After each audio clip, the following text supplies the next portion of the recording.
thank you for being here tonight, especially our panelists and everyone who is also online. This is being recorded. And so if you know people who you believe would be good to see this, let them know the recording will be made public either later this week or next week. So here we are in our reimagining webinar, and just a couple of ground rules. I am Reverend Wanda Floyd. I sit on the community development team, and I want to put a disclaimer out there. I am in the middle of a weather something going through, and so at some point in time I may get kicked off, but if I do, everybody, it will continue to go on. So not a problem with that. Also, we felt that in the midst of all this, people are beginning to go back to church and having questions, and pastors having questions. So some of the panelists on here will let you know in the introduction where they are with the hybrid, if they're online or where they are. And so panelists, when you get ready to do that, just say your name, where you're located, and where currently is your church in that process. We do have questions for the panelists, and we will answer them throughout this time together. We do have the chat box and the Q&A, and those two will be monitored by, the Q&A will be monitored by by Kathy Alexander, who's also on the community development team. Thank you, Kathy. And the chat will be monitored by Rebecca Wilson. And so questions, we really prefer you put them in the Q&A, but if they end up in the chat box, just know they will also be caught by us. Trying to go through all my information over here. And Wanda, I just want to point out to people that the Q&A is at the very bottom, and you might have to move your cursor across the bottom for that toolbar to show up. If you're not used to Zoom, if you move your cursor down there, you'll see where it says Q&A, and it also gives you the option for the chat. And we do want you to chat and have that kind of conversation with each other. Yes, please. Please. And for those that this is your first time on the webinar, the questions in the chat box are not published. They're not publicized. So feel free to write whatever you want to. And so I just want to make sure that people understand that, because some folks think that if it's recorded, the chat and the Q&A goes along with the recording. It does not. So anything else I need to cover before we get started? Yes, Reverend Tijuana. Can I add to that? If you are in the chat, there's a pull down window at the bottom that allows you to select if you want to chat just with the panelists or with panelists and attendees. And they get defaults to panelists only. So if you're trying to say hi to your friends, they won't see you. And we would encourage the panelists and attendees so that you can have more conversation and be engaging together in this process. Yes. Anything else before we get moving on? Okay. So I'd like to welcome Reverend Tijuana, Reverend Jeff, Reverend Gowdy, and Reverend Alicia. And they are our welcome guests tonight. We're excited to have them with us, and they will introduce themselves. I'm going to go around on my screen and call on you and give your name again, the location of your church, and where you are as far as worship is concerned. And then in the rest of the questions that we have, we'll get into more detail. Okay, I'm going to start with Reverend Tijuana. Great. Hello, I am Reverend Tijuana Gray. My pronouns are she, her, hers. I am pastor of MCC Topeka in Topeka, Kansas, USA, right in the center of the country. And we are 100% online using Zoom and have been for the entire time.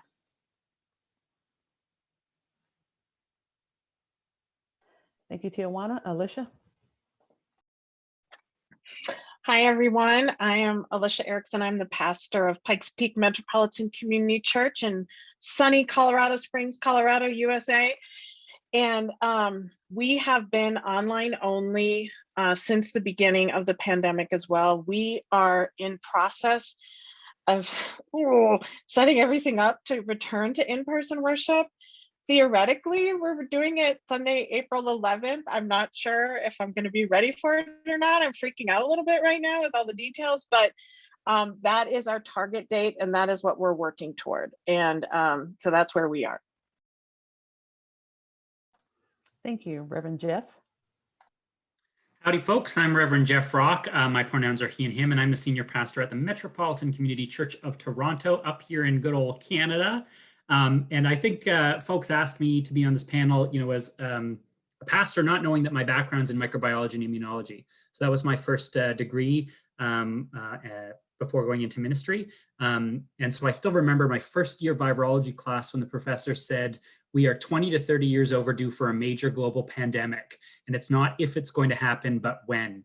And my mother refers to those 4 years as a waste of my time, but who knew they'd come so in handy being a senior pastor. So it's great to be with you. We are currently online only. However, we did go back to a blend of online and in-person worship for 6 weeks last September and October.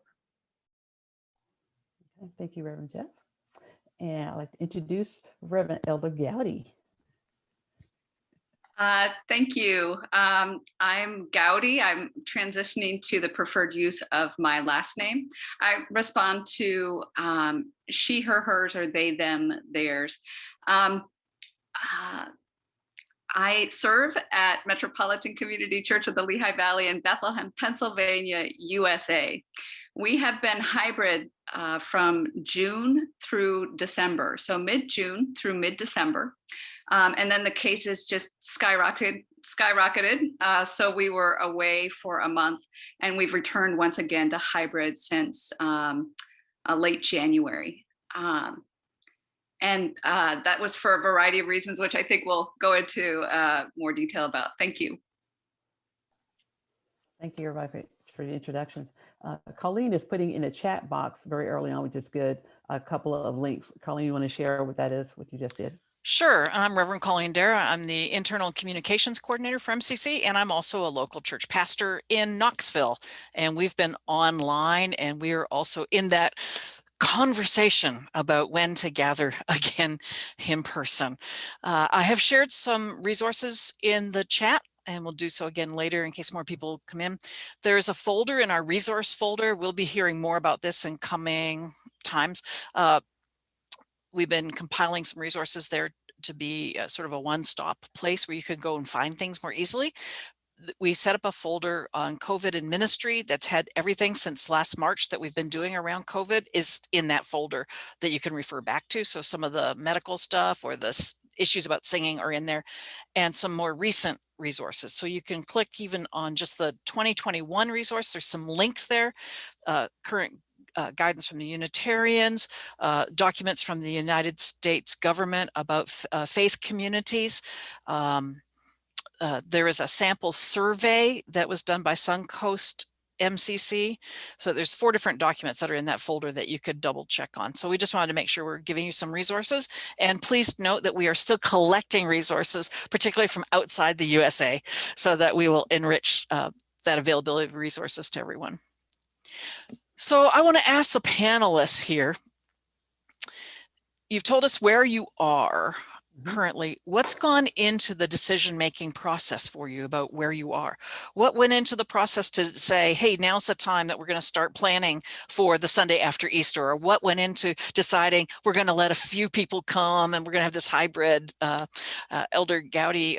Or what's made the decision, Jeff and Tia wanted to stay at this moment in time online? So what's going into your decisions? Let me start with Reverend Elder Gowdy. You have 2 minutes. You have 2 minutes for each question. Just put this out there real quick so nobody gets alarmed. And you can take up the 2 minutes. At 1.5 minutes, I'll put this sign up, and then later put that sign up. So Awesome. Very helpful. Thank you.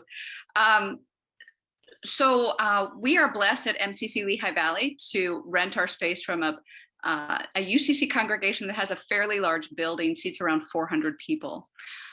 So we were able to do spacing early on that was the appropriate physical distancing, as well as the distancing from people who were speaking. The reasoning that went into it, we have a number of people in the congregation who are isolated, who are single, who are struggling with sobriety, and to have one place a week to go to, that was the only thing we did in person, we felt was extraordinarily important for our folks who struggle with those things. So we have an online reservation through Sign Up Genius. At first, we were limiting it to 25 people. Again, this is a sanctuary that sits around 400. We were limiting it to 25 people. We're now at 30 units because more and more people have pods. They may not be in the same household, but they have a pod. So now we're at 30 pods of people, 30 pods or families. I attended 2 different Catholic masses. The Catholic churches went back to in-person 2 weeks before we did. I attended 2 different Catholic masses to see how they were doing things. I wasn't comfortable with how they did communion. So we do communion with the pre-packaged juice and wafer. There's no congregational singing. It takes some getting used to. And some folks came and didn't come back because they can't go to service and not sing. So there was some, from Sunday to Sunday, there was some tweaking and doing different things. Thank you. Thanks. I love that communion to go, the Dixie type communions. That's what I call them. Tijuana, what's gone into your conversations or decisions to be online only at this time? Okay. Well, our original decision was based on just not knowing what was going on, and we have a lot of older people with multiple conditions. We have a vulnerable population, so we decided to go online and stay online, and we've just been monitoring. Our county puts out a scorecard every week, so we've been monitoring the numbers. We actually skyrocketed. We've recently started coming down, but right now as we are starting to think about having the beginning of the conversation, our main thought is we need to stay online until everyone can be safe coming back in person. And it's been a journey to figure out how to make the online platform accessible. And we have lost some people who are just waiting because they don't want to deal with the technology or they can't access it. So we're still figuring out ways to expand that. But our main thing is we stay online until it is widely safe to get back in person. Thanks so much. And Jeff, what's gone into your process? I think I heard you say you had come back and then went back to online. So what went into those conversations and decisions?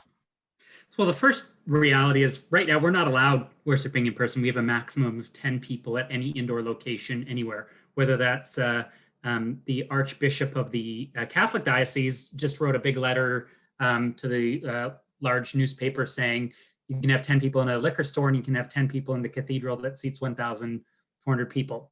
I vehemently disagree with him because I think that's a false comparison. I don't know about you, but the only person I ever want to hug at the liquor store is the cashier after I get my purchases. But there's an intimacy to faith community. And we discovered in the 6 weeks we were together that people really can't help hugging each other. And so we were told we were not permitted to worship in person from March until June 13th of 2020. And we had a bit of a panic when we were told we could meet. So we said, well, we will not be meeting till at least July. Then my father died. It was not till August. And then we eventually started meeting in September. Again, we did it for 6 weeks until the numbers were going up to a point that we decided to lock down.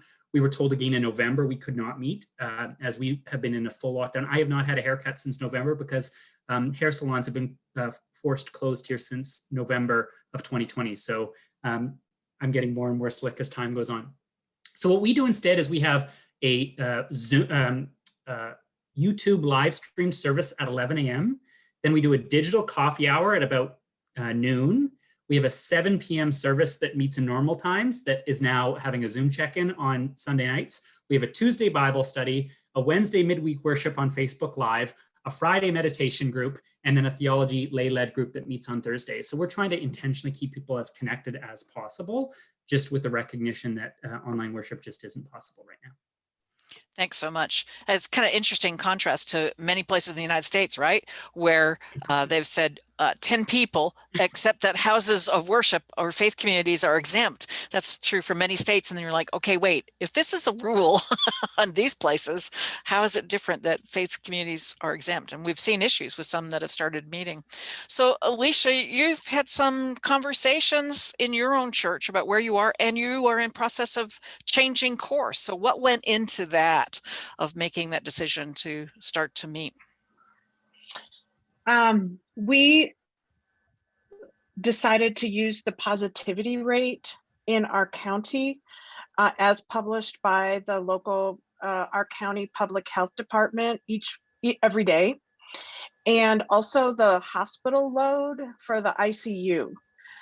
Initially, we were just looking at the positivity rate, but then we also decided that it was also important to make sure that we were taking into account, because the whole purpose of social distancing is to be looking at reducing the load on hospitals and ICUs for the severe COVID cases. So in our area, positivity rates have been down around 5, maybe 6% for at least a couple of months now. And our hospitals have actually disbanded their emergency command centers. And so, almost all of my people, in fact, everyone that I know of who's in a vulnerable population or is older, they're getting vaccinated. They already have been vaccinated in our community. And so the people who are most at risk are being protected. And we decided we needed to start trying it. We are also doing a registration process. People have to wear masks. I have no idea how the hugging is going to go. I'm not going to lie. I'm not sure. That does not give me a lot of hope that people can't hug. I just told my people, I can't be in charge of it. I'm not going to be the person who's saying to everybody, you can't hug each other. We just have to be holding each other accountable for that. We are going to try singing. I don't know. Everybody has to wear masks. We are socially distancing. We have enough room to do that, but we are limiting it to just 25 people initially, 25 people registering, not including the leaders of the service and tech people, that kind of stuff. So we're trying it. We're going to see how it goes. I don't know. Okay. Thanks. And I'm going to, yes. We got a couple of questions in the chat box and in the Q&A. Rebecca, anything in the chat box? Okay. So I'm wondering, with the questions in the Q&A, in between the ones we have, that we can just ask it and one person responds. Is that good? Yeah. Do we want to save some for a little bit? Get through some of these, or is it? Yeah, we can save some. We can save some. Okay, I was just going to ask and come back to Alicia, because you're starting with some teams, and I had read also Suncoast in Florida also set up teams, and they set up their teams for their outdoor worship. And there was another church whose name I can't remember right now, has also set up some teams for outdoor worship. And it was a way of trying to get the teams and practices in place, the systems in place before going to indoor. So since you're with us, can you talk about what are the decisions that you've gone through about what kinds of teams you needed to have and staffing those? I went to chat instead of unmuting myself. Yeah, so we initially, when I was looking at these things last summer, I thought we were going to actually end up needing a lot more people for the volunteer teams than we actually do, which when we sat down and we were looking at the requirements now, we are just needing an additional 5 people.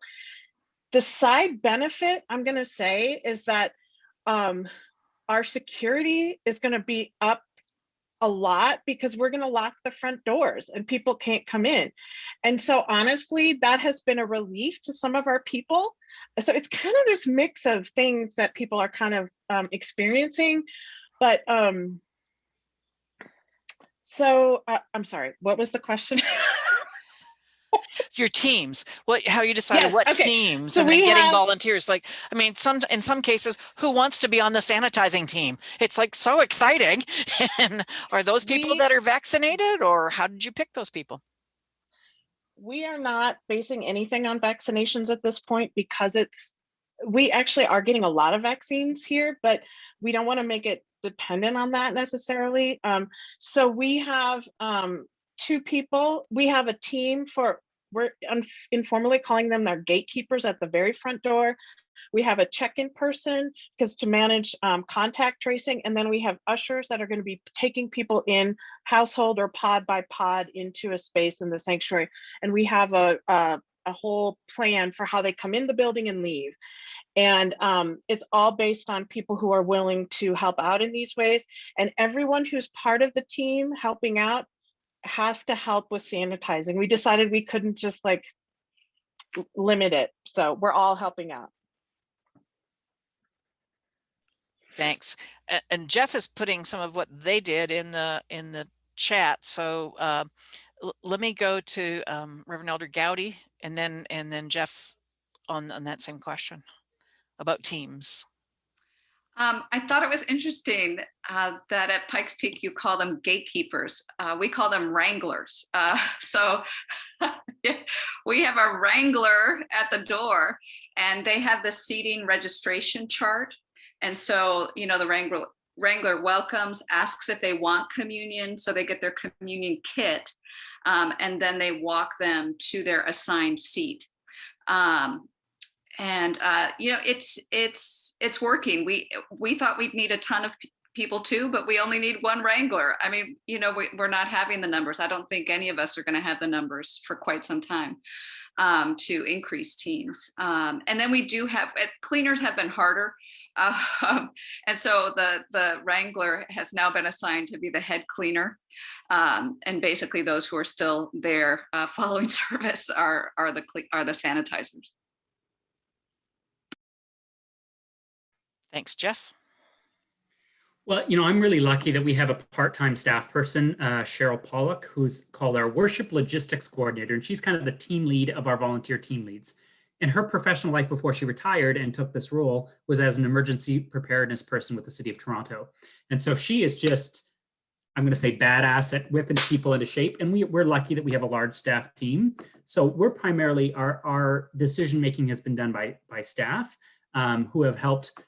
We have staff who act as the registrants because people are required to register online between Friday at 10 a.m. and Saturday at noon. They have to do a questionnaire saying if they've been out of the country in the last 14 days, tested positive. And if people show up randomly and they haven't pre-registered, they can still get in because for those 6 weeks, we were never at our full capacity of 30%, which was 130 people. But you weren't even allowed inside until you had filled out that questionnaire. So we had people with iPads helping folks fill out that questionnaire outside. And then it was staff people inside who checked people in and so on and so forth.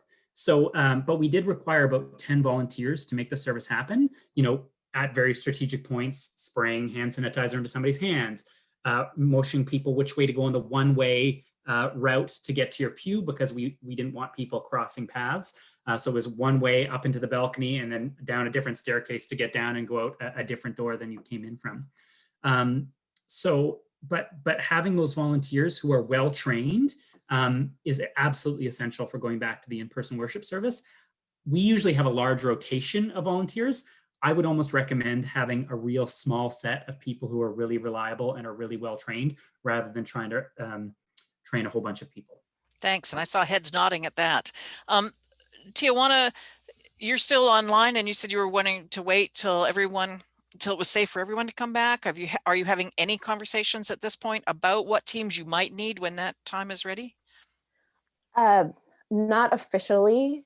There have been some ideas thrown. One of them is, sanitation. How are we going to clean the space? Because when we were in person, we were getting to the point where the small group of volunteers that was cleaning the building was getting thinner and thinner, and they were getting tired. And so now with this extra level of cleaning needed, we're not sure how we're going to handle that. So that's definitely the top concern. And then, I'm listening to some of the other panelists. I'm like, oh yeah, I hadn't even thought about contact tracing. We have considered like traffic pattern, how that would work. We did try during Advent to do one in-person sort of silent, be in the sanctuary to reflect kind of thing, and no one came. And so, but we thought about traffic during that. So those are the two things, besides all of it takes to actually put the service together. That's a big focus for us too right now, is where are we going to get those people? Thank you. Yeah, as I said, I'm also a pastor in a congregation. Someone's asking here if we have people from smaller churches. So maybe Tijuana, you and I represent some of that end of it. Yeah, we were about 50 to 60 as well. But in the fall, we had 20 people coming for an outdoor service. So we went from August until the end of October with an outdoor service, and we wore masks and sat social distance, even though we were outdoors. And now we're talking with people being having more and more people that have vaccinations to be outdoors and not require masks. So that's kind of some of the changing guidance. If you keep socially distant, do you have to be masked if you're outdoors? So we keep looking at that. But one of the questions I'm coming up against, and I don't know if anyone else is yet, are people in your congregation who do not want to get vaccinated or who plan to not get vaccinated. How are you handling that in terms of, or how would you handle that? I'm going to ask that selfishly, and for some other colleagues I know who have also had that same question. How do you deal with that? Do we keep wearing masks in our service if there's people that are not getting vaccinated, or they're in maybe younger age groups, then they haven't become eligible for vaccinations, and you have these other group that have? So who would like to respond first to that? Be brave. Come on. Jeff, I can answer that a little bit. I'm going to try very hard not to bang on this drum too much, but as the Canadian on the panel, I have to say that what's happened in the United States is abhorrent.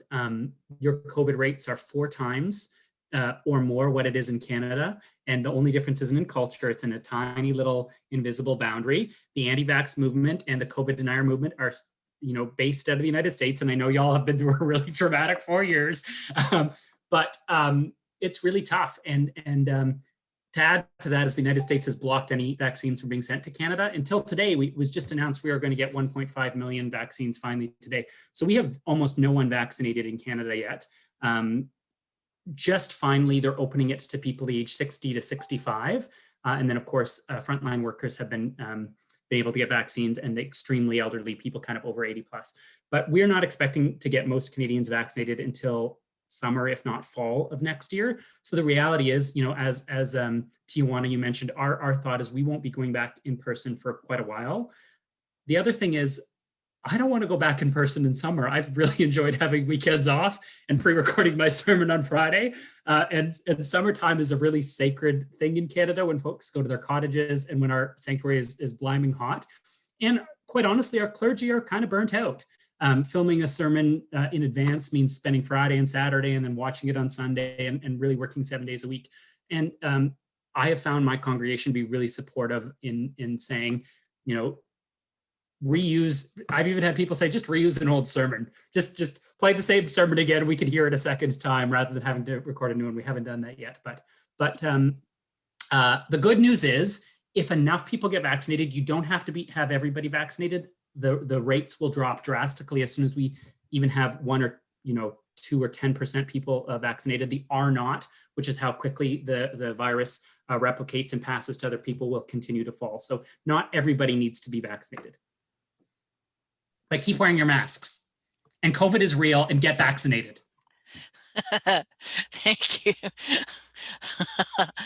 I think I jumped on because some of our questions out of order. So if somebody else wants to speak to that. Reverend Elder Gowdy, yeah. I would just share, I am married to an OBGYN nurse, and in her department, this is just going back to flu vaccine. If she has a coworker who doesn't get a flu vaccine, they're required to mask. So they can choose to not be vaccinated, but they have to mask at all times throughout the flu season. Masking is going to be with us for quite a while. We just tell people we're following CDC protocols, Pennsylvania Health Department guidelines. where people have not been compliant is the wearing the mask under the nose. So we've had to have, many announcements about appropriate mask wearing. But it's going to be with us for a while. Okay. Could I interject real quick? We've Certainly. had just want to, I know we want to wait on the question, but I think some of the questions are pertinent now. One question, I can't remember if it was somebody asked a question about singing and Carmen asked that, but cleaning, for those who are thinking about going back to church, are you all using any particular kind of cleaning, sanitizing is the question. What are you using to clean the buildings? If you're cleaning your building before you go in, anybody answer that? Our protocol that we've developed is this is Alicia, we are cleaning surfaces, even though technically, I mean, the building isn't used between services. So technically the virus will have died by the next time we meet in person. But even so, just out of the abundance of caution, and because we do believe in science and good modeling for everybody, we are cleaning surfaces with the antibacterial stuff that's, will kill 99% of viruses or whatever. And so that's what we are doing. And everyone gets their own, we have prepackaged communion wafers as well, which honestly just rubs me the wrong way ecologically because of all the waste. COVID-19 has been just horrible for our creation and our world, and it makes me really sick and it makes me very sad. So I am not a fan of it, but we have to do it.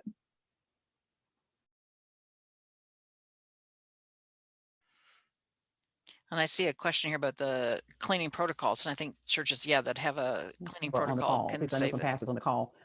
Yeah. And that is how to get, I think we're going to cover this. Jeff has a question about how to retain members from out of state.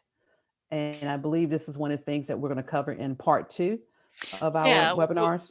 We'll be talking a little bit more about some of the hybrid pieces and the technology and some of that in the second part of this kind of webinar. So for those of you who are still joining us, we're going to have 2 sections. So we wanted to get to some of the theological and practical questions here today. So even with this question about mass, there's the theological questions that coming up, and some of you have also been talking about, well, we want to wait till it's safe for everyone to come, and well, what does that mean? And so in terms of our beliefs about inclusivity and community, what are the theological questions that you are wrestling with?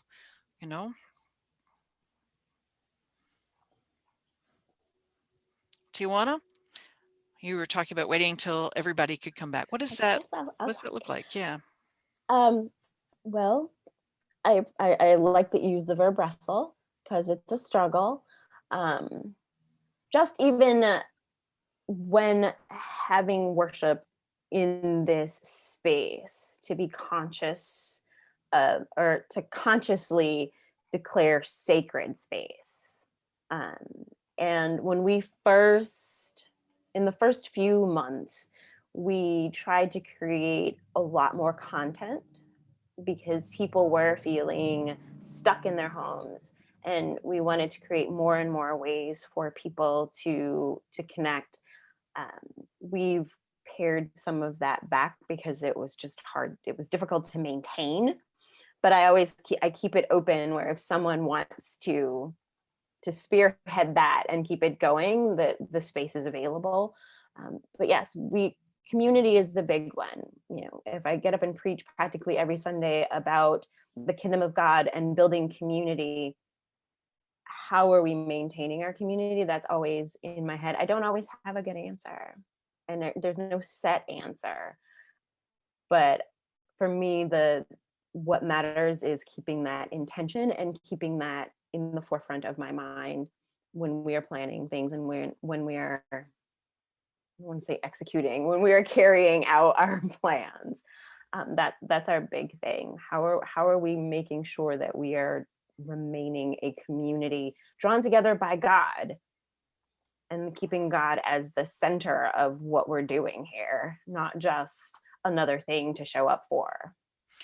Yeah.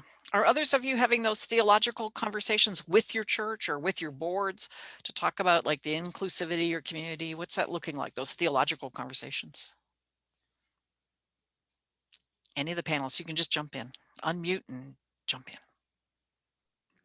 I mean, I'm very lucky that I have a colleague who's way smarter than I am, Reverend Dina Dudley, who we kind of jokingly call our resident theologian. And Dina and I get to have really intentional theological conversations and logistical, chats too. And at the start of this pandemic, we had long chats about communion. Do we get those little cups and then people can come pick them up at the church, or do we mail them to people, or, how do we do this? And, for me, theologically, communion is partially a memorial meal of the last night of Jesus's life, but it's also a foretaste of God's coming kingdom. And it's also a recognition of the many, many meals Jesus had in his life, breaking down barriers. So we've continued to do communion every Sunday online. We record it in advance and we tell people, go get a cracker, piece of bread. Heck, it can be a chocolate chip cookie. Get some tea, get some coffee, get some juice. That is communion, because it serves as the symbolic reminder that we're together even while we're apart, that we are in communion with each other and with our Creator. And we have fun with it. We're cheeky with it. We're a bit corny about it. We encourage people to post online photos of their communion elements as they're watching at home. And so, at about 11:45 on Sunday mornings, everybody's making these little Facebook posts. We've collected them and done scrolled through some of the photos in some of our worship services at the early times of the pandemic. But we're encouraging people to remember that, yes, the Eucharist is very serious, but as is our MCC tradition, we can also be a little bit cheeky and reinterpret the sacraments and keep the story of Jesus alive in our world today. So we haven't used those little cups. And when we did the 6 weeks together, we had a communion of spirit. We went through the full liturgy, but we did not consume anything, including the clergy used an empty cup and didn't consume a wafer in solidarity with the congregation. We called it a communion of spirit. Interesting approach. Great. Somebody else? Yeah, Alicia? Sorry. We had a lot of conversations about, not coming back together until everyone could come back together. And then, I think we had this kind of all or nothing idea. And then as the year went by, it kind of became a recognition that, first of all, the vaccines were being delivered at a much faster rate in our area. And so then it's like, okay, well, let's try this. And if we tried to bring everybody back, we worship anywhere between 50 and 70, but pre-pandemic on a Sunday morning. So we're not a huge congregation and I'm the only staff person. I kind of shifted in my thinking on it because it was kind of a process of, some people aren't going to come back for quite some time. I think we're going to have a real high level of phobias going forward. And I find myself, like, if I'm anywhere near someone, I'm like, you've got your whole bubble around you. Don't get near me, So I think we're really going to have issues with people. People feel very isolated, and yet they also are afraid to come out and be with other people still at this point. So we really have expanded our online offerings and we'll continue to, offer those things. We're going to have a combination of we're going to have in-person and our online continuing. And we've actually found a fair number of people from beyond Colorado who are joining our community. So we're going to have to figure out how to keep those people engaged moving forward. So it was interesting. The theological question came up in June, fairly early on, the theological discussion, and it came from a person who identifies as Hindu and is a physician and joins MCCLV on occasion. And it was really helpful to hear from her. She supported the reopening, the limited reopening, along with the online worship that we continue to do. And she said, you can't, how did she put it?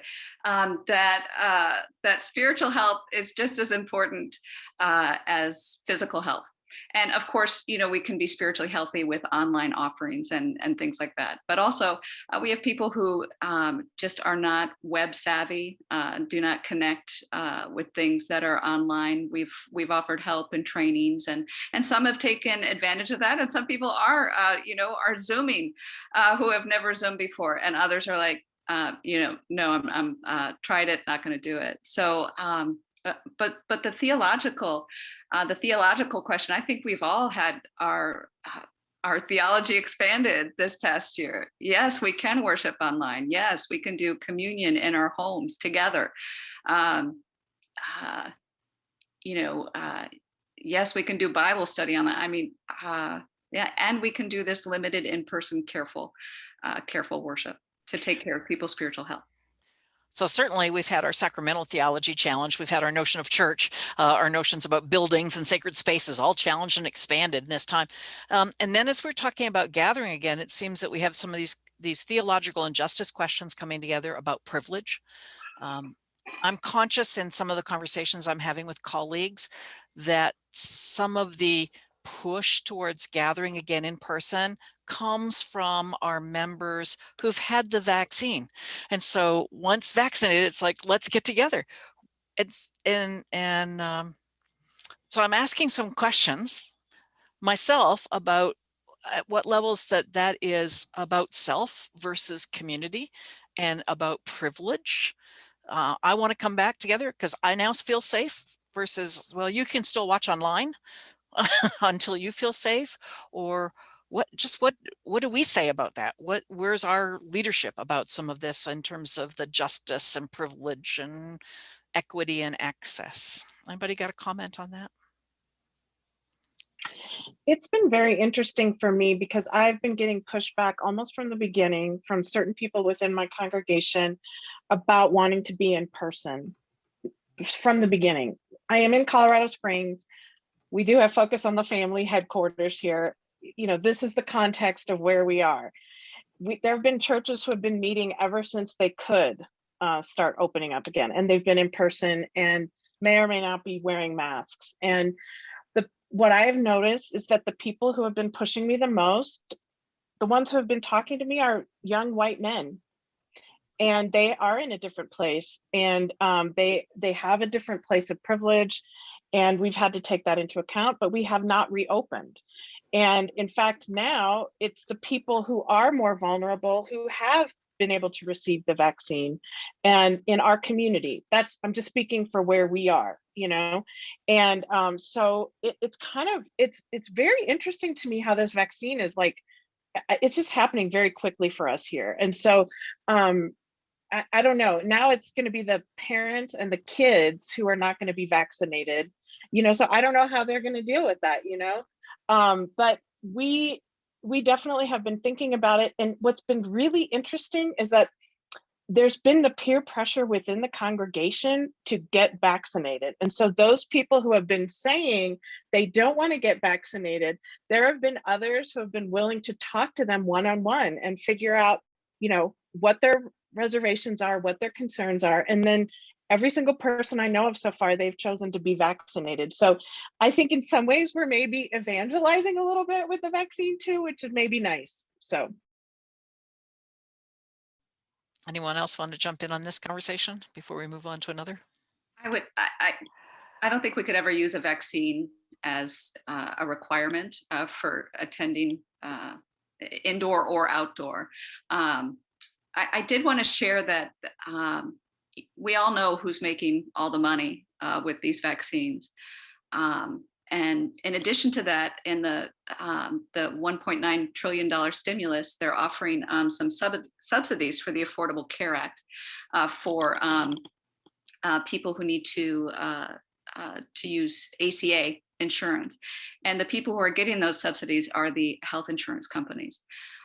So the rich get richer, and the inequities still remain. So we have to be a voice for justice. Not only the photo of the person getting the vaccine, but also advocating for accessibility is equally important. I would just add, we used to be on Facebook Live for our live stream services, and we had IP addresses from 137 different countries watch our online service. This is going back, 3 or 4 years. We then switched to YouTube where we don't get the same data, but we have long had people watch the live stream of our service, from all over the world. But since going to this new format in COVID, where we pre-record the videos and then post it, like it's so much better quality. And the reality is we can never really go back to live streaming. Like you can't go from this like well-produced video to like the grainy live stream with bad sound quality. So we're really intentional about not trying to create a two-tier system. So for those 6 weeks we went back, we did the exact same sermon and exact same music offering on the online service. And then we played the recording of the same piece of music. So it didn't feel like there was two congregations. And we started the in-person service at 10:30 a.m. and the online service at 11 a.m. So if you try to get in at 10:30, you had half an hour to get home to watch online if you weren't allowed in for whatever reason. And that so the people on site, when they finished, could drive home and both of those groups could join together for a digital coffee hour. So you're watching the same thing, whether it's online or in person, and trying to really create a united congregation. Not that everybody, very few people actually come to that digital coffee hour. We only have about 20, 25 out of 300 people doing that, but still it's the symbology of trying to make sure that it's not two different congregations or it's not two different types of people, that we still really try and be a united congregation in as many ways as possible.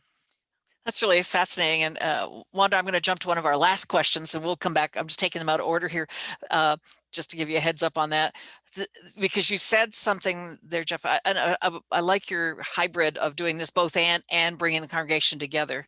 It's something we can explore a bit more. But you use those words about going back. There's no going back to the live streaming. So I just wanted to ask about that language because it's theological to me as well. Are we going back? Are we returning to in-person worship? What kind of language are you using? Are we emerging? Are we moving forward? What kind of language have you been using with your folks? Yes, Gowdy. So we've had a pretty clear prayer task the past month, and that's to pray not just for a restoration, because we don't feel that we're being called back. So it's not just a restoration, it's not just a return to what was. So we've been intentionally praying for transformation, for a transformation that we all be transformed. So that's the language we're using.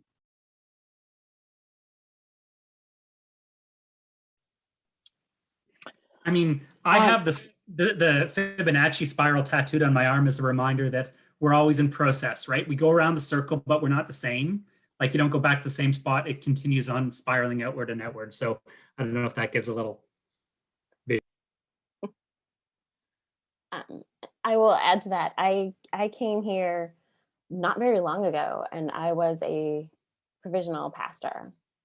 And I came into a congregation that hadn't had a pastor present for about 5 months before I got here.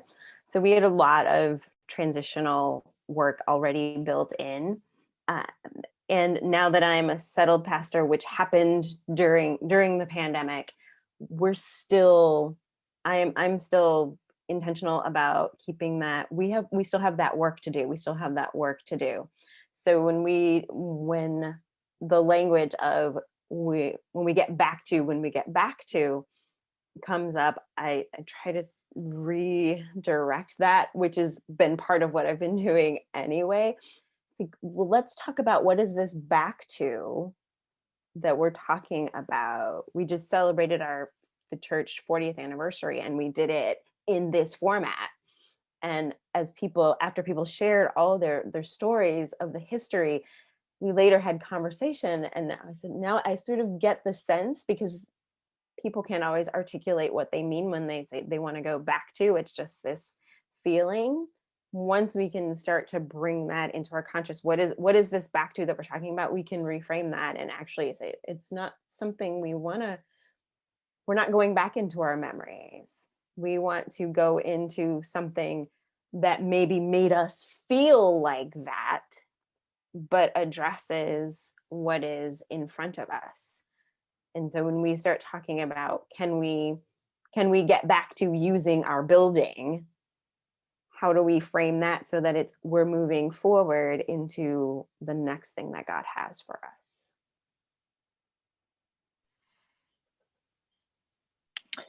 I have been saying, I've been choosing to say we are opening for in-person worship, not reopening, not returning to, that we are opening for in-person worship because it's not going to be the same. It's going to be different.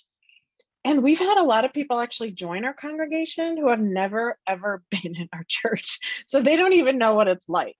So a back to doesn't make sense to them. They don't even know what it looks like. We are combining, and I'm probably insane. We have been live streaming during the pandemic. There have been a few Sundays where we've pre-recorded, but we've been live streaming most Sundays. And we are going to continue that. So there's that the part that's going to be complicated is keeping the live stream quality high and the in-person screens and projectors and everything working as well. I mean, that's just going to be one more step of complexity, but we're just stepping into the chaos that's coming, and we're just going to see what happens. Indeed, and that's one of the questions for our next webinar too, is to talk about how do you keep those screens and all that stuff for your online audience and not be intrusive for the in-person gatherers if you're going to do that hybrid. So that kind of conversation is we're going to dig into that next time. I am intrigued if any of you have considered gathering for social events rather than worship first. And this is not to say that worship's not important, that people don't want to be at worship or don't miss something from worship. Yet we also know the eagerness to see their friends, the eagerness for community. I've missed you. That is some of the draw about gathering in person, about community and not about worship itself. You know, it's like, is that need getting met online perhaps? But is there a need for us to gather people together? Have any of you thought about doing social events even before heading to in-person worship?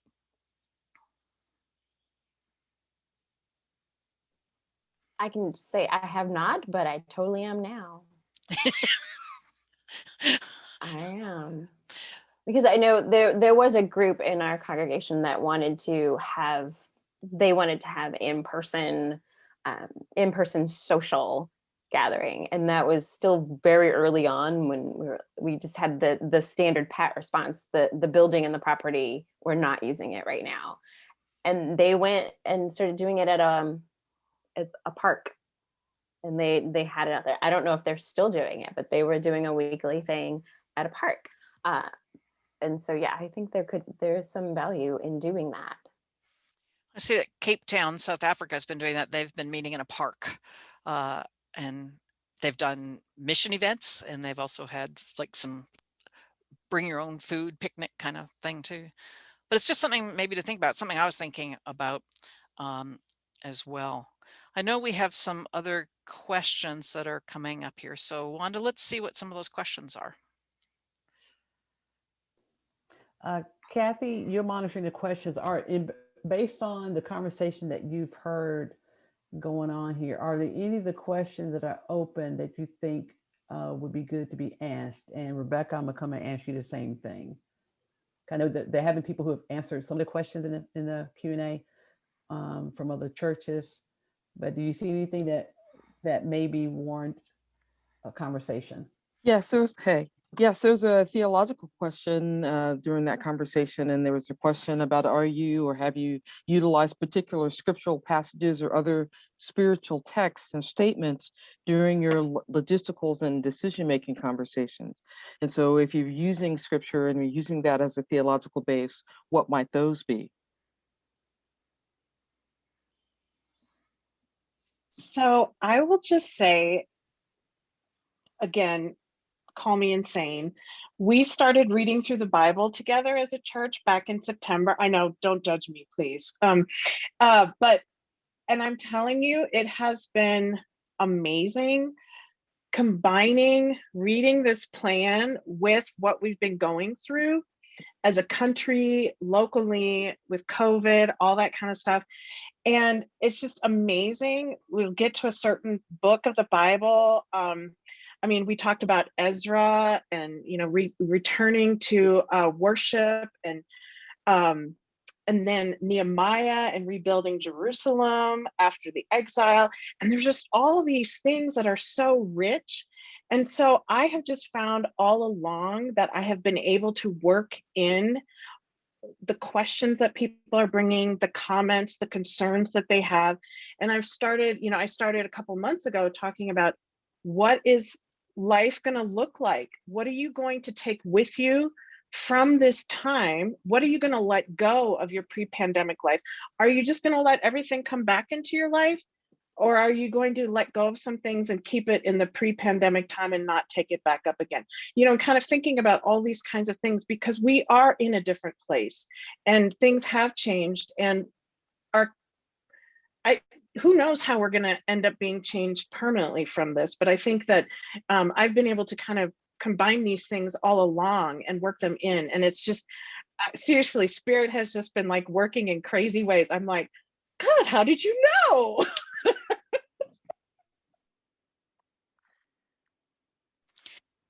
Certainly a study in Exodus might be good. That whole thing about being in the wilderness and where are we and going back, where am I going to? I want to go to the mountain, or I'm going to the something new, or wanting to return to what was. There could be some rich food for us there. Somebody else? Yeah, I would just add that we don't follow lectionary at MCC Toronto. We do sermon series. And so way back in last April, right after Easter, we did a sermon series on the new normal. When we reopened for those 6 weeks, knowing that some of our folks were still in their home and others were back in their church home, we did a sermon series called Coming Home. But we also found out pretty quickly that people didn't want to just talk about COVID by week 52. And so, this year, instead of doing a sermon series during Advent, we did like the most classic Christmas with the 4 candles and hope, peace, joy, and love. And we did a very traditional Christmas service because I think people needed the rituals that ground us. And so it's been about, really, normally we plan our sermon series 6 months in advance. We are picking our scripture reading on Monday for the coming Sunday right now, because trying to plan too far in advance means we lose the rhythm. And I find, 1 week everybody's feeling really hopeful, and then the next week everybody's feeling really down. And I think we're all yo-yoing all over the place. And part of our role as pastors is to take the pulse of the congregation and be flexible. And it reminds me of a story in seminary. One of my professors went to church the Sunday after September 11th, and the pastor got in the pulpit and said, "Hi folks, September 11th happened on Tuesday, but I wrote my sermon on Monday. So here's Monday's sermon. You'll hear about it next week." And obviously that's not acceptable. So, my encouragement is just to go with the flow. Throw all your plans out the window and go with the flow. I'll lift up praises to the Spirit also. We set the scripture readings for a year ahead of time. Some of them are lectionary, some of them are the narrative lectionary, some are just a Sunday school rally day. So there's a variety, and the Spirit has just worked through all of them to speak to whatever time that we've been in. So praise be to God for that Spirit. I hesitated about a Lenten series on discipleship. Really, God, really, that's pretty heavy duty. And again, the Spirit has been working through it. Praise be to God. Cool. Kathy, anything else you think might be relevant? Well, certainly, those in church and leadership, and certainly pastors and pastoral leadership. There's a question here.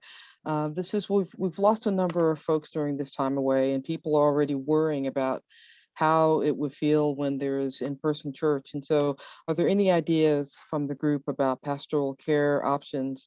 And I would add to this question, if hopefully, if I may, pastoral care out and self-care in, how we take care of each other.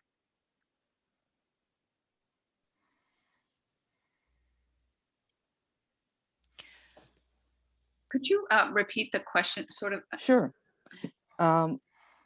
People are already, some folks are in this particular congregation already worrying about how it will feel to go to in-person worship, gathering back together again, because there has been loss over this last year. Any ideas from the group about group pastoral care options, or any other ideas about pastoral care during this time of hybrid and during this time of coming in person? One of the things I'm aware of as a pastor is that there's people that have died from COVID, and there's people that have died of other reasons while we've been apart. And that's what the and we question's about. need to have that kind of memorial service. And in fact, I've got 2 virtual memorials this Saturday, but to do something when we're together. And at the same time, we've also missed all of the birthdays and all of the other kinds of celebrations. And there's a need to have like a great big birthday party or a great big different kind of party of celebrating the other things for each other as well, I think. I'm conscious that there will be some people who were a part of our in-person worship before who will not come back, and not because they've died, but because they really like being in their pajamas on Sunday morning.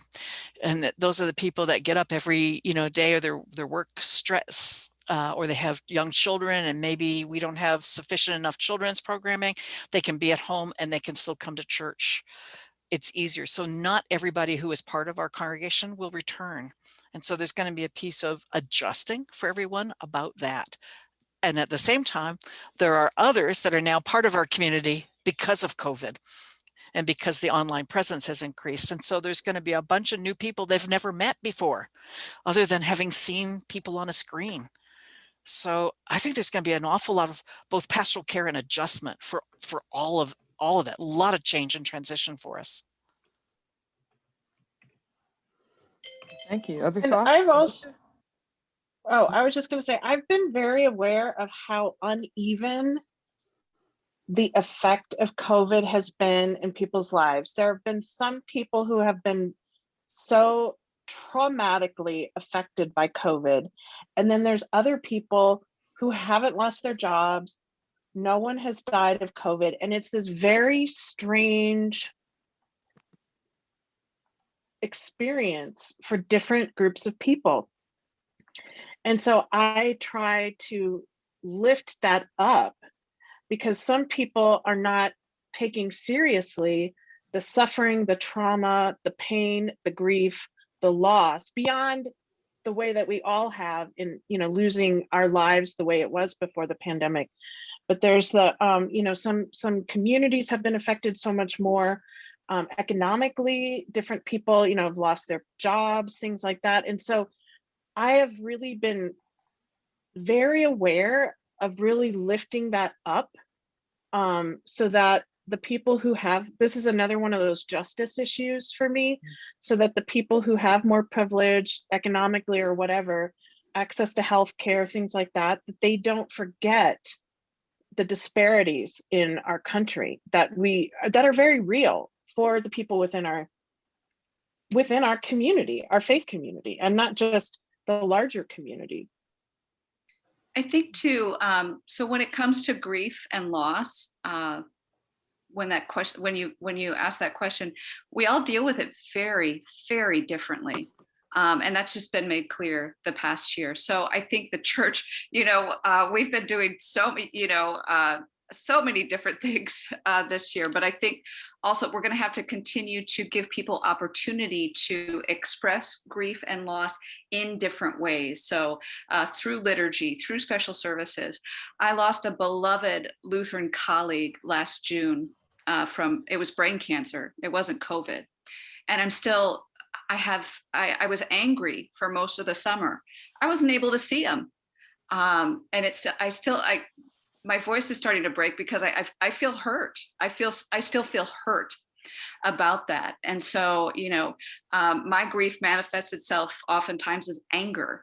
Other people, it's depression, it's oppression for others, it's hopelessness. And, we have an opportunity in the church to really take that and do art with that, do liturgy with that, gather around a picnic table, not a social hall table, but a picnic table, and do some grief work that way too. So just, when you asked that, I thought, well, we all respond so differently. So the church has to respond differently. And and leaders will have to give some different ways to name that. We are going to have like just a big discussion. Everyone will be invited, share about your experiences this past year.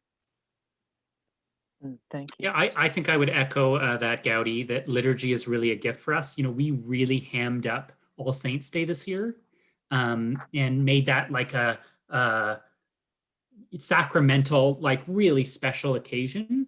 And this coming Sunday at 7 p.m., we're doing a vigil to mark the first death, the 1-year anniversary of the first death here in Toronto. And I think when we can worship in person, we're going to have a really huge funeral, right? And say this is for all the people who have had other funerals that maybe weren't the way that they saw it as. And I know that there's going to be a bit of a backlog, but we had a congregant who died of an overdose that was related to the mental health strain of COVID. And we did this was, in the summer, we did something kind of outdoorsy with 50 people. And I didn't want to do too much because I knew if I did too much, we wouldn't do a funeral later. And I didn't want to do too little. And so I think at some point in time, we're going to have to find really creative ways to lean back on the wisdom of 2,000 years of the Christian tradition. And really, our tradition will be a real thing that we can lean back on, but also look forward in the future into a new way of being. So, combining that, we're not going back, we're going forward, but that doesn't mean we can't still pull those rituals forward and that growth trajectory. I just want to co-sign everything that has been said right here. I've just been nodding and you're like, oh, I want to add. Oh, no, you've already got that. Okay, I want to add. So yeah, all of that squared. Thank you. Thank you. Kathy, anything else? And I can turn it back over to Colleen, or I have one more related question that I think I can Go ahead. Squeeze in. Yes, so we've talking about grief and its impact, and we've talked about our response to that, and grief takes a toll on the body as well. And as embodied people and spirits, this question here talks about what considerations for worship, leadership, pastors' health have you taken into account for returning to or going to in-person worship? How is your health? I mean, as much as you'd like to share, this is my thing about compassionate self-care. What word, if you don't want to talk about yourself, what word would you give to others about compassionate self-care and health, taking care of yourself? Woo! I'm feeling attacked here, Kathy. I'm feeling attacked. Feeling encouraged.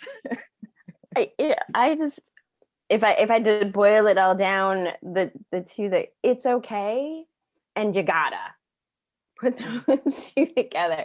There was a lot of, early on we were saying, there's a lot of grace, there's grace and there's grace. And then, as we get into a year, it's, well, we're used to this, we should just be. And then you start to realize that for some of us, you've sort of pushed it down and you haven't attended to it. I don't know if you've heard this saying, those who don't make time for exercise will have to make time for disease.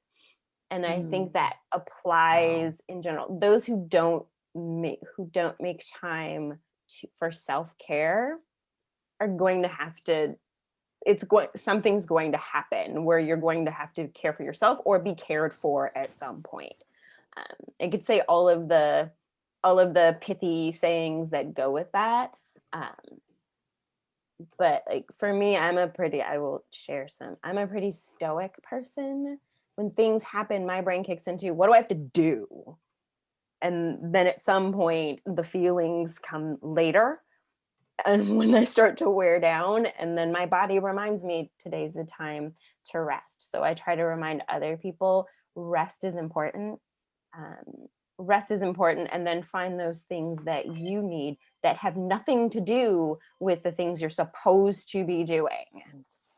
Not what is that book I have to read so that I can do my job better? Where's that thing that Erin I have to do so that I could do my output better? What are the things that your heart just wants to do that don't seem to be producing anything? because those are important and they're producing within you. Thank you. Thank you. You know, we for the last year have had real financial fears, right? We have 3 major events at MCC Toronto that raise 10% of our budget, a big pride service. We do Christmas Eve with 1,800 people at a huge concert hall. All of those, of course, couldn't happen. So there was, you know, we qualified for some government assistance, but things were pretty scary. And, you know, we as pastors, we say, oh, just trust God, which we know is BS because when the comes to doing the budget, we all panic. I'm completely moved that at the end of the year, the stock market rallied and people who didn't lose their jobs and found themselves not spending money in 2020 chose to be very generous. And so we've been able to hire another full-time clergy person who started this past Monday, Reverend June Joplin, who's a good personal friend of mine and fabulous trans woman who some of you may have seen do some media over the last year when she was fired from her church. So, you know, we did a really tough, hard pitch for please help us at the end of the year last year, and people responded with trust.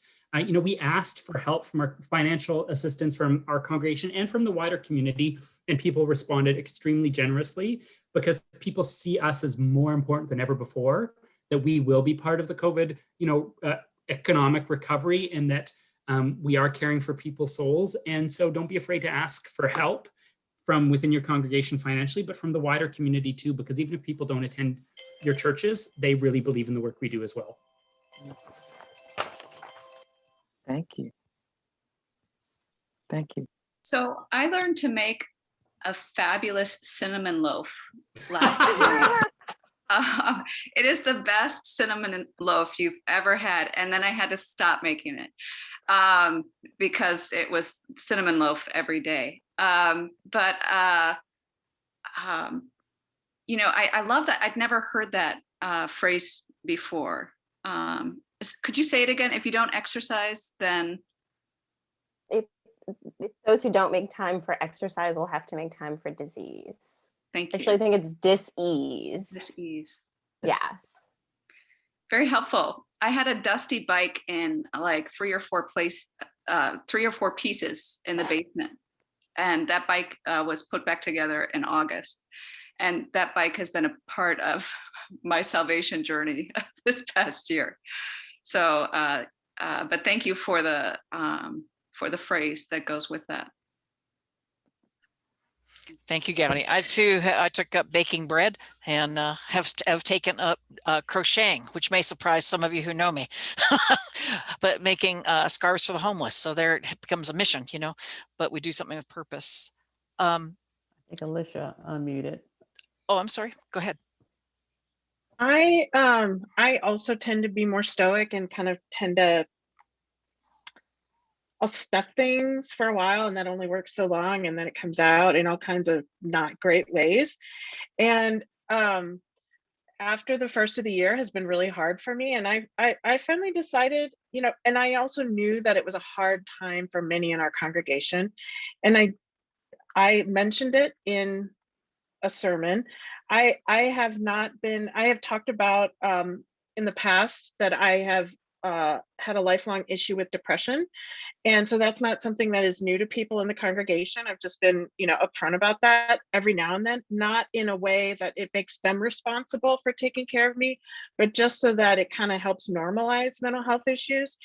And so I just talked about, and one Sunday I just said, look, you know, my mental health has really taken a beating this week. And I don't know, you know, and I had people, I saw later, people were putting in the chat box, yeah, this has been really hard, especially after the January 6th insurrection stuff that really hit so many people so hard.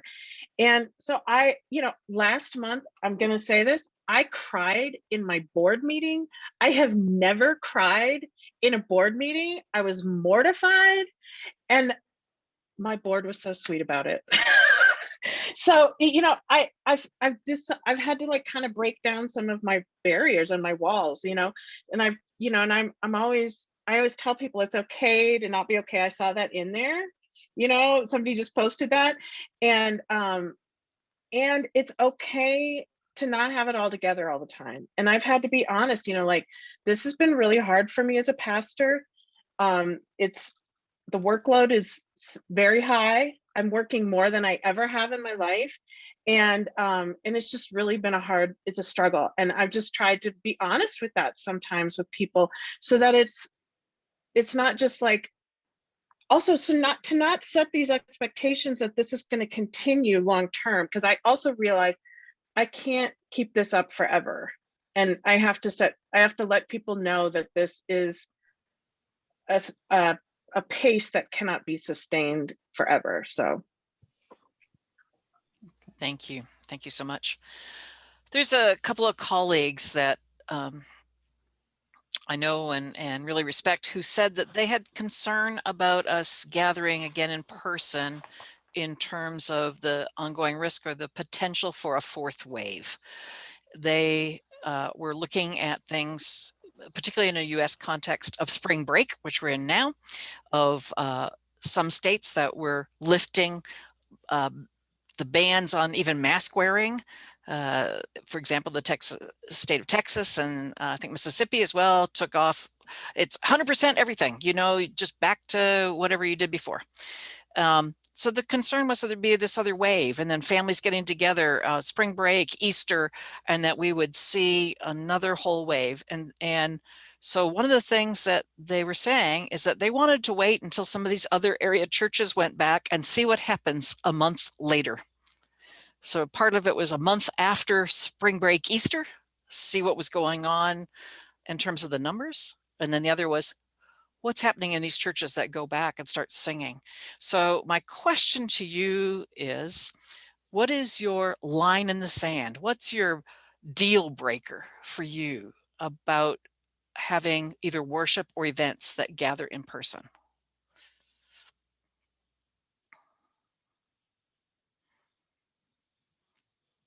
Let me start with Alicia.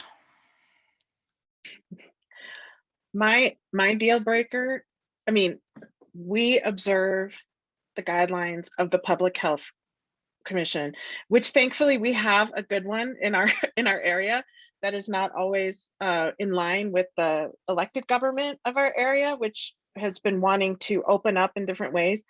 But we will wear masks. If people don't wear masks and wear them right, they're going to be asked to leave. If they're not willing to social distance, they'll have to leave. You know, I mean, it's like I am not going to put the risk of the whole, I'm not going to put the health of the whole at risk for the few. And so I think that we all have a responsibility. And to me, in so many ways, COVID has reminded us, like here in the United States, we are so individualistic. We want to pretend that we're an island unto ourselves. And COVID has really shown us the lie that is. And I think that this continues to tap on this issue of what is authentic community. And it's not just about what I want, but I need to take into account of what is affecting other people. And so anyway, sorry, I got on the soapbox. Sorry. No, that's good. That was good. Tijuana. I was very, very similarly, you know, we follow when and if we start to gather again physically in person, we will be following the county health guidelines. We too have a good one, fortunately. And I hate saying it, but if we can't follow that, then I will shut it down. I have no problem saying we're not going to do this if we're not going to do this. And you know, I like to be the nice girl. I like to make everybody happy, but just as Alicia said, you have to. I can't put the group at risk because someone wants to do their own thing. Thank you. Gowdy? Deal breaker. So what's a deal breaker? I think just the baseline are in the USA are the CDC protocols. The baseline is, what's your local health department say? I just think that Those are very reasonable and very easy to follow. And if those can't be followed, there's no reason then why people should be gathering. And Jeff. We went back to in-person worship for 6 weeks, and Gowdy, I think you said that sometimes your stress comes out as anger. So does mine. And it was a really stressful time. We have some congregants who, due to mental capacity issues, have a really hard time understanding that the mask needs to go over their mouth and over their nose. We had a congregant who we've had issues with stealing food, and he kept sneaking into the building on Sunday mornings and not understanding that you need to wait out. You cannot show up 2 hours before worship during COVID and just go around and talk to people. You can only come in. We have a 15 minutes before the service, the doors are unlocked and I found myself getting angry at some of our most vulnerable people, and that was really not who I am and who I want to be. And so, like Grace, being forgiving of myself for the times when I lose my temper, but also recognizing that Kathy, I said I felt attacked by your self-care question, but if we're allowed to open the summer, I'm going to straight up go to my board and go to my congregation and say, your clergy team are tired and we can't do an online and in-person worship yet. We just can't do it. Recording the sermon on Friday and Saturday, and then going and leading a sermon on Sunday, and then working in the office Monday to Friday just isn't sustainable. And I feel by being vulnerable and Alicia, I think it was you talked about your history of depression, being open and showing our struggles in this last year has been a way of modeling that people can show their struggles and their vulnerabilities. And I think that's part of what authentic leadership is being open to being that vulnerable and leading an example. And the number of sermons where the quote that everybody is bugging me about that I say in every sermon these days is, y'all know I'm a hot mess, right? Just because I am a mess. And by being open and vulnerable, it's allowed others to talk more openly about how messy they feel these days too. And it's okay to not be okay. So my last question is about, are there any new ministries or expanding ministries that you are instituting or planning on instituting for gathering in person? Are there new ministries that you plan on like a tech team? Will it be an expanded tech team because of a hybrid service? So are there any new ministries that you see initiating here or expanding? Any of you?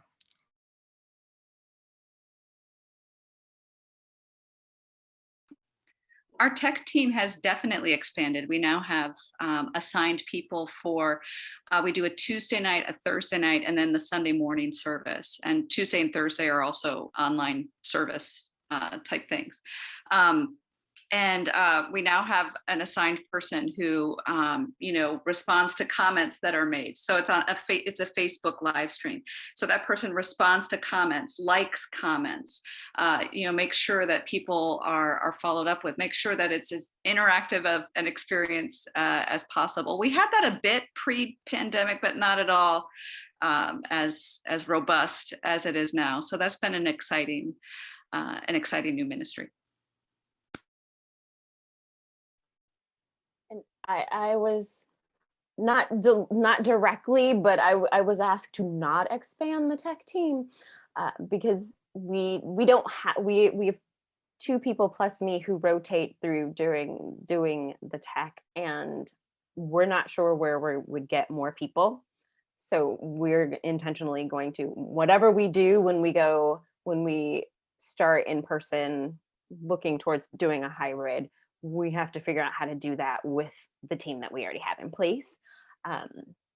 But would love to expand to have someone who is engaging our ongoing online people.